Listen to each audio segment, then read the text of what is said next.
right, ladies and gentlemen, welcome back to the channel. So today I have a great opportunity to be with a Maserati Grecale. This is a brand new vehicle for 2023 that brings competition to some of these smaller compact SUVs that are available in the German marketplace.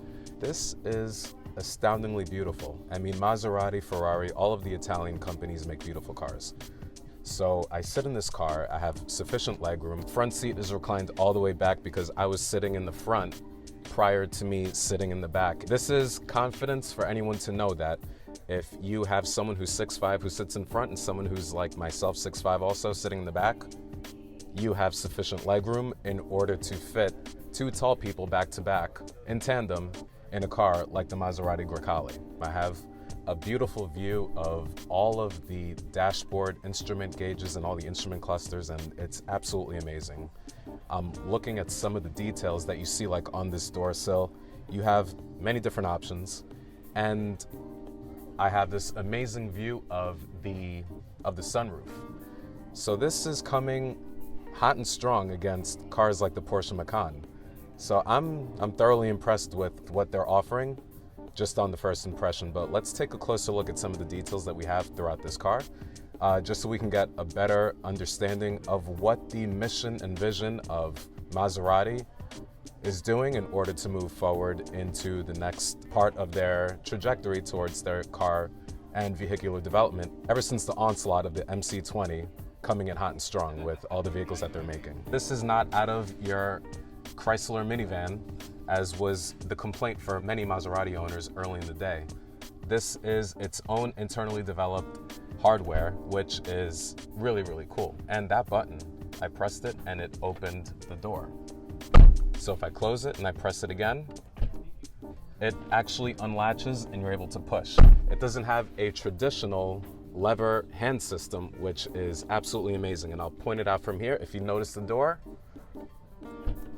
it sort of pushes itself and you just have to push and pull in the traditional sense. Continuing with the theme of not having traditional levers to open the door, you literally have to stick your hand underneath and you pull, and a sensor will open the door for you. And you walk in and you're able to fit inside the driver's seat. You have a full digital display right ahead of you, as well as a full digital display to the center. It doesn't look like an add-on. It actually looks like it was developed in-house. And you could notice that there's a high execution level of detail with the stitching all across the dashboard.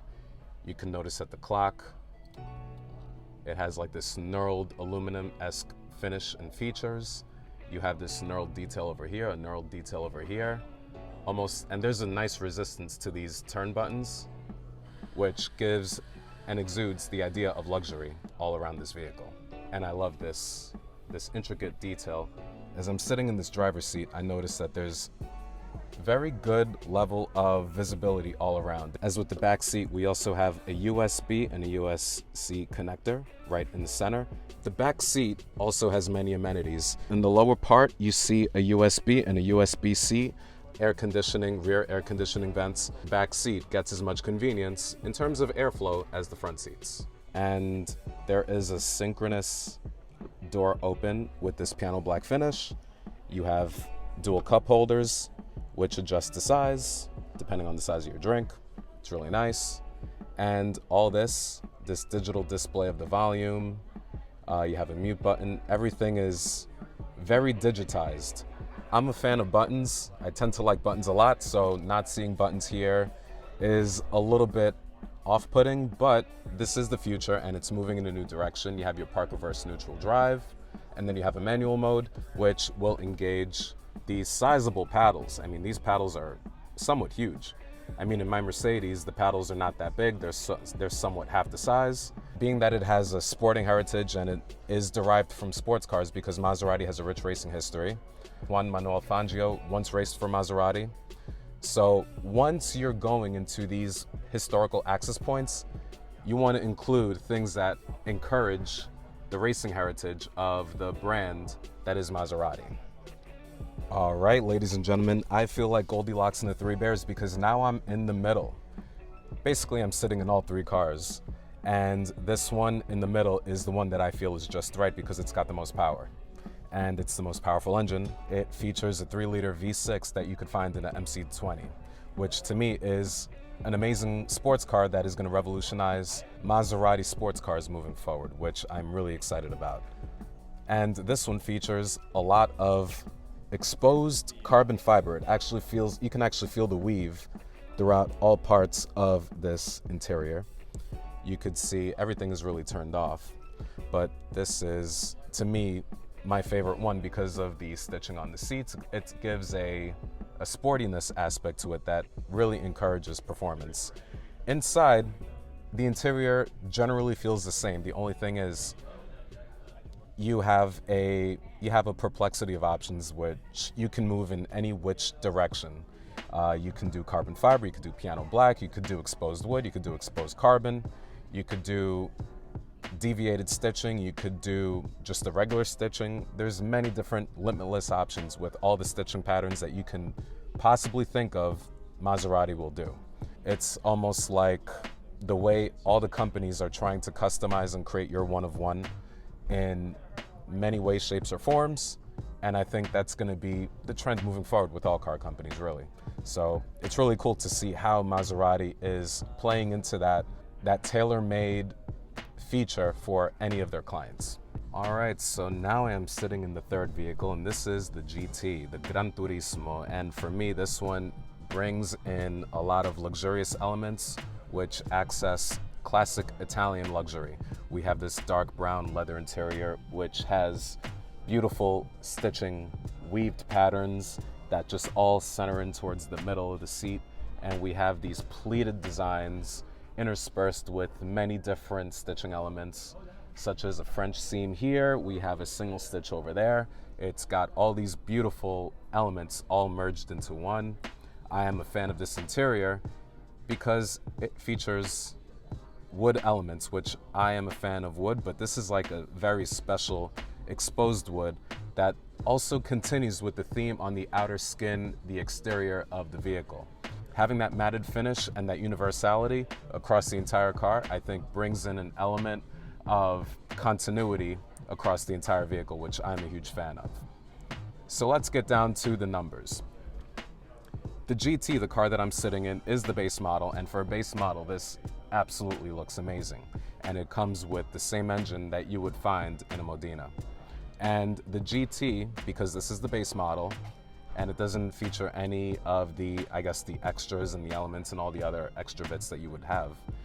Doesn't feature any side skirts or anything that would create any aero or downforce.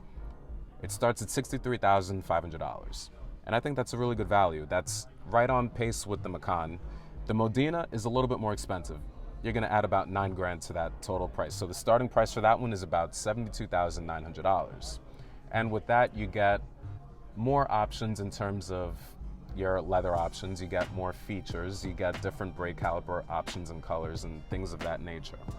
And your Trofeo, the yellow car that we have in the middle with all the bells and whistles, and it has the 3-liter V6 twin turbo with the MC20 engine making a whopping 523 horsepower. You heard that right, 523 horsepower. That is a lot of power for such a little vehicle. But in order to compete with the Macan GTS, it needs to have the most powerful engine possible because that car also features a 3-liter twin-turbo V6. $102,500. That's a 6-figure car. But you're getting better tires, bigger brakes, you're getting a better suspension. And if you notice carefully, with the 3 vehicles that we have here, the Trofeo, which means trophy because it's accessing its Formula One racing endurance history. That's the car that has the most planted, most aggressive setting. So it's designed to carve corners on some of your back roads all across this country. So yeah, those are the 3 cars. Leave it in the comments. Which of these 3 do you think would fit your preference? And also leave in the comments, which one do you think is better?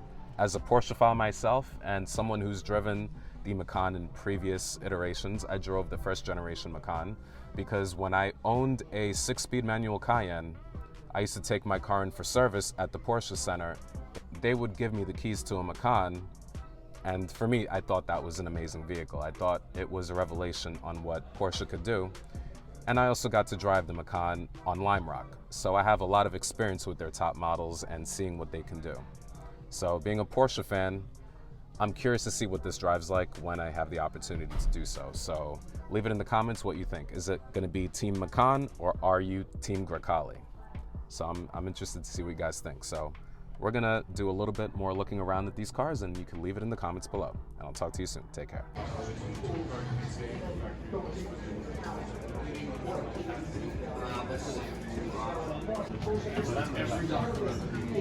Everything? Hold on, let me get her for you. It's quite low.